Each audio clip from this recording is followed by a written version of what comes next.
Okay, let's suppose you had a tablet like this, and it stopped working like this one has. And you've tried the DFU mode and reset and all sorts of stuff. You couldn't get it to reload and restart up. It just gives you the option but doesn't do anything else.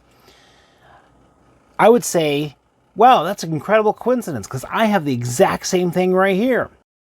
With this tablet, it is a RCA, really it's a low-spec old tablet. It was given to me free from work, a job I had some years ago. I was leaving there and I thought I'd better use all my points, because it gave you points as a reward system. And there really wasn't anything there I wanted, so I literally got a tablet and some SD cards. At any rate, you might be wondering, what can you do with an old dead tablet? And there's probably a lot of people that think that. But there's a couple things you can do. You can take it apart and find out what all the stuff inside is. And if you want to take something apart, you want to make sure you have a tool set with the correct fittings or bits. Now, how you tell if it's the correct bit, this one you can put it in there and it will still rock and wobble a little. This one, press it in and it doesn't wobble, it doesn't move, it just sticks there. So you know that is the correct fitting for it. If you don't use the right bit, what can happen is will lead to it being stripped, basically. And if you're wondering why I'm actually taking this thing apart, twofold. I'll admit there's, well, three. First, I'm curious about the battery in it, because a lot of the times the battery still has quite a bit of life to it. I'm curious what its parameters are as far as power, whether or not it's something I can charge. Might be able to use it for some kind of battery bank mobile charging. Don't ask me why I obsess over a battery bank and stuff like that. My wife has adequate things, but I have been doing a lot of stuff like that. And oh, got some screws over here, that's why. Wasn't sure if it locked in on one end. So, take these out. Another thing I'm curious about is there might be some fittings and connections I can salvage off it. And it'd be really, really cool if, probably won't be able to use, oh, well, it's got a bunch of small screws. Thought I looked it over and didn't realize there were others over here. There might, depending on what connections they use inside, there might be an adapter available to actually get the screen to work outside. That would be quite a bit of pipe dream, to be honest. But it would be cool if it was. And then I could possibly use it for other things.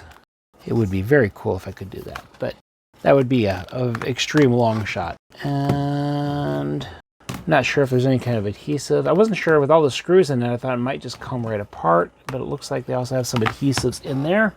Been a while since I had to break out these. Different separators. Always want to be careful.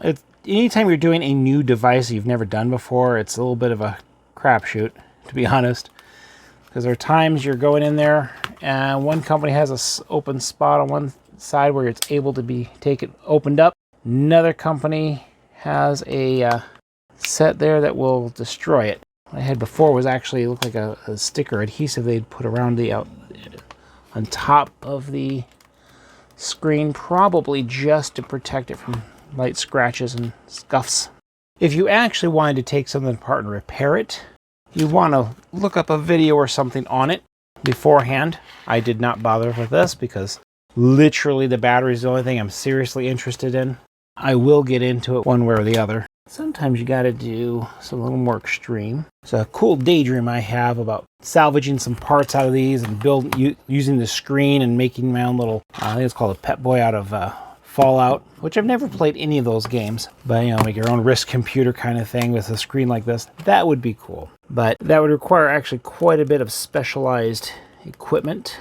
It has a couple different edges here. Some are false edges from the molding process. So you think it's the edge, but it's just a line from the mold. I'm pretty sure they did not intend this to be any kind of repairability, and that's okay. It wasn't worth trying to repair, honestly. Specs on it were very slow, old. It couldn't even be upgraded to a newer version of Android it was running. I'm trying to remember, what was it running? It barely had enough memory for it. Literally, if you had to plug in an SD card in order to get it to do anything, which I found pretty convenient actually, because I could just load the SD card with whatever documents I was going to need, plug it in there, and it loaded it up just fine. Large battery, not quite what I was expecting, but I'm not surprised. Actually, if you ever look at, most people watching this probably had never opened up a tablet. But when you open them up, some of them you're really surprised at how much room you have inside. You're thinking, man, they could have given me a little more RAM or a little more memory, a little more battery life for that. I mean, being as low spec and old system as this was, I wouldn't have been surprised if you open it up. It was like a screen with an adapter, with some kind of motherboard with an adapter, connecting it to a power supply and a battery. I wouldn't have been surprised if it was like that basic. I have seen some devices when you take them apart, it's like you bought somebody else's device, stuck a new housing around it, and that's as far as you went. Really? That's what we're doing nowadays? This is just a back housing, shield, window for the camera, buttons, etc. Opening for the speaker. Now, if you're going to try to use a device again or do work on it, the first thing you do is disconnect the battery. With the battery, plugs here. Okay, main thing I wanted to make sure it wasn't, at first glance the way these wires came in together, I was thinking it might have a lead coming off of a plug in the power supply going straight to the battery, but it looks like it's just going there. So you always want to disconnect the battery first. I've seen some small connections like this with little releases on them. They're annoying. Battery unplugged, it's off. Generally speaking, if it follows any kind of proper wiring diagram, the red is positive, black is negative. White can also be negative, and if it follows the proper diagram, I'm thinking, was it red was 5 volts? I think yellow is 12, but I don't set that in stone. I might be off. I'm just going off the top of my head. The thing is, I've also seen stuff not follow that plan diagram. See the camera right here. This is the camera. This right here is the camera. Tiny little thing. Your chips. Like it's just a pad, but it's a receiver for the SD card.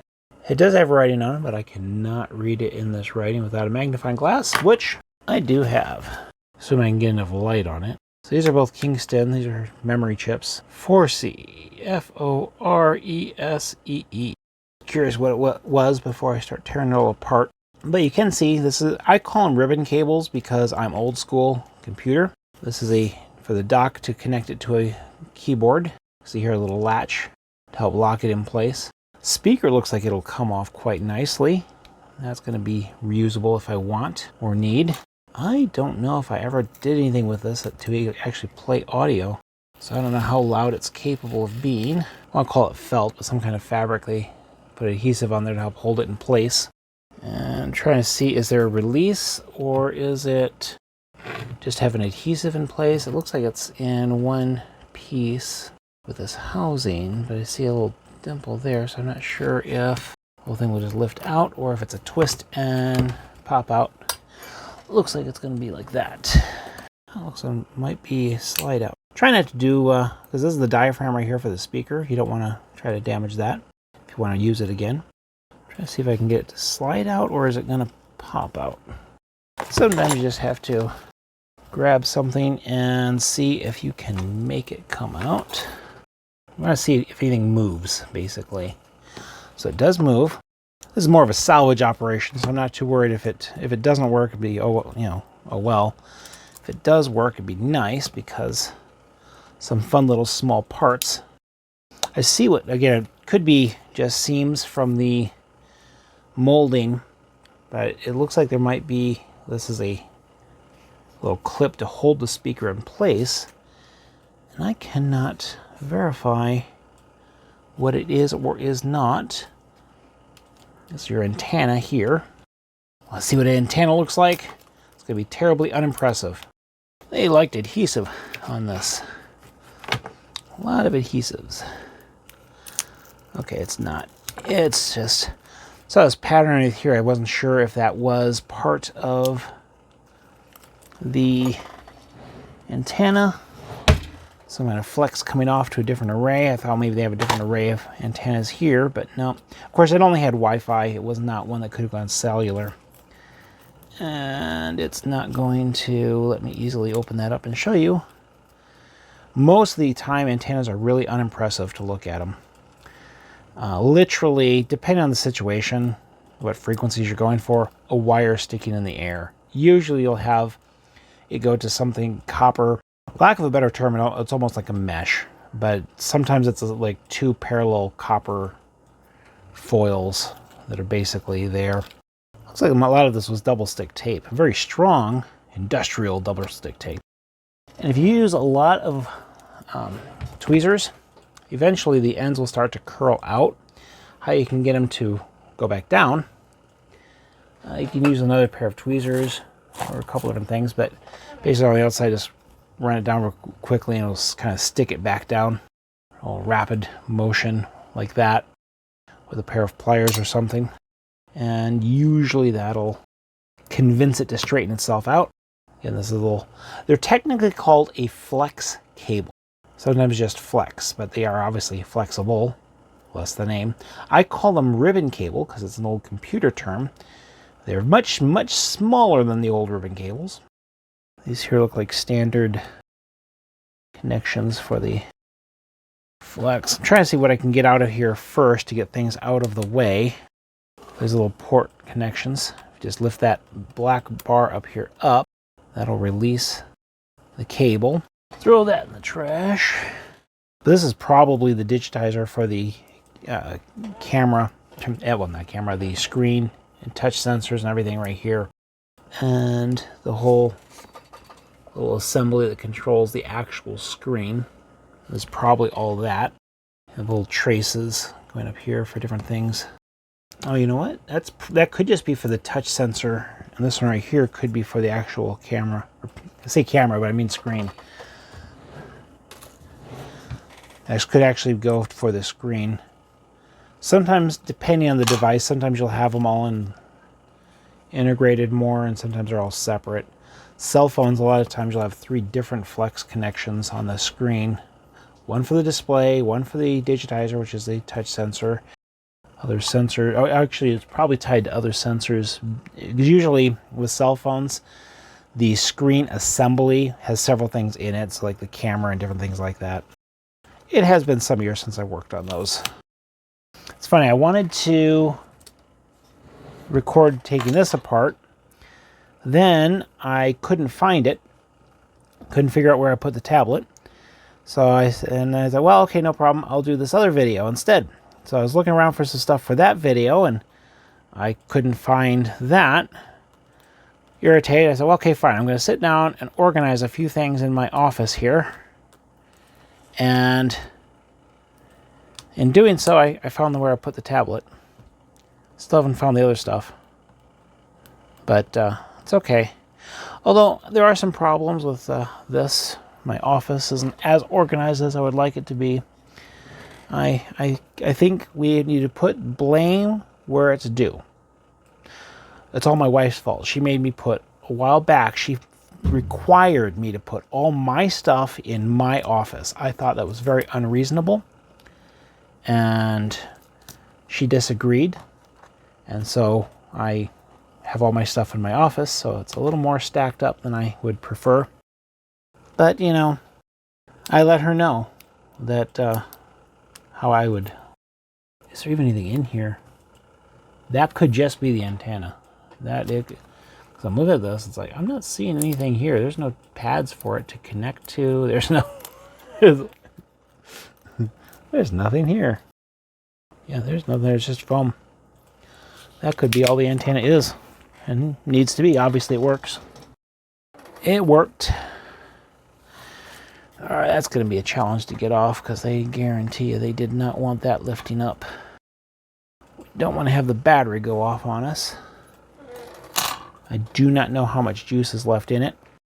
Might as well just leave that open.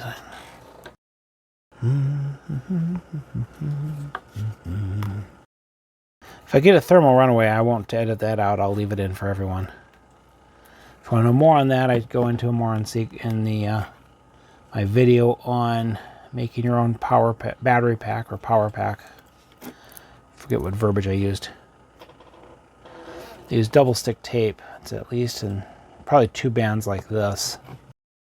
Now, there's a couple options you have with situations like this. You can use rubbing alcohol to just saturate it and dissolve the adhesive. You can warm it up. Heat it up will also soften the adhesive. I don't have a good heating plate handy anymore. If I was doing this when I still had worked at that repair shop, I would have just gone in early one morning, getting everything on, and thrown this on the heating pad to get a look at it. Again, if I was actually wanting to repair this, I would be a lot more careful. I really don't care if any of this... To me, right now, most of this is just like a novelty. It's a speaker there. When a small speaker was at least twice that in diameter. That would be like a really small, impressive speaker. I'm not going to be able to salvage any other connections. I have seen some of these taking something apart. Sometimes it will be a totally separate housing with a screw holding it onto the main board. And sometimes a wire plug coming off of it. Those are really convenient. You can just, I'll just take that off. I'll connect that. It would have been an incredible stroke of luck to have this be reusable. But we do see a little... if Mom watches this video, she'll be amazed at how delicately I'm taking things apart. I didn't take stuff apart that delicately when I was a kid. You know, I used the hammer method a lot. It was very important that I got things apart. I always had to know, just had to know how it worked. Just had to know.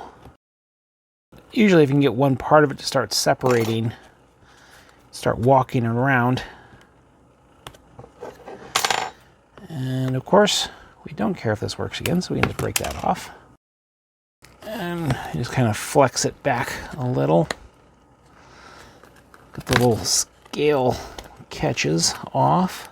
Do I have any ideas for this? I think so. That's definitely something I'm going to keep. This is actually a digitizer. This is the touch sensitive sensors. Basically how it works, if you don't know. Imagine if you've ever played the game Battleship, you have letters and numbers across the sides. Where you touch it, it will detect the electric current that your finger will bridge, and so it will tell where you're touching. J7, you know, whatever it is. Of course, obviously, it's probably over 100 touch points on the sides. And the other one here, this is controllers for the screen. This is what the screen looks like. Battery's a lot smaller than I was expecting. Of course, I've dealt with laptops, so sometimes it throws off your scale. Basically probing around here trying to see how far do the adhesives go.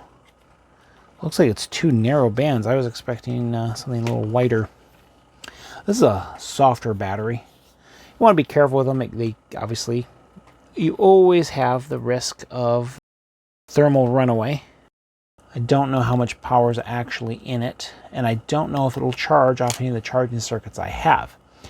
If it does charge, positive, negative, 3.7 volts, 4,000 milliamp. If that voltage is correct, that's surprisingly low. Because the machine itself was charged at a 5 volt. Everything else was stating 5 volts on its power use on the board. Now the alcohol you would use on this is 99% alcohol. It evaporates very quickly, so you don't have as much risk of shorts or anything with it from electronics. Normally that's something you only buy through certain suppliers. It's not cheap. Would have been so cool if that screen was usable. But at this point I kind of have to decide. Let's try I call it the sawing method. That's right here. A thin piece of metal. Just keeps going back and forth. And you'll cut through the tape, leaving everything else intact. Just clean it up later. Perfect. obviously.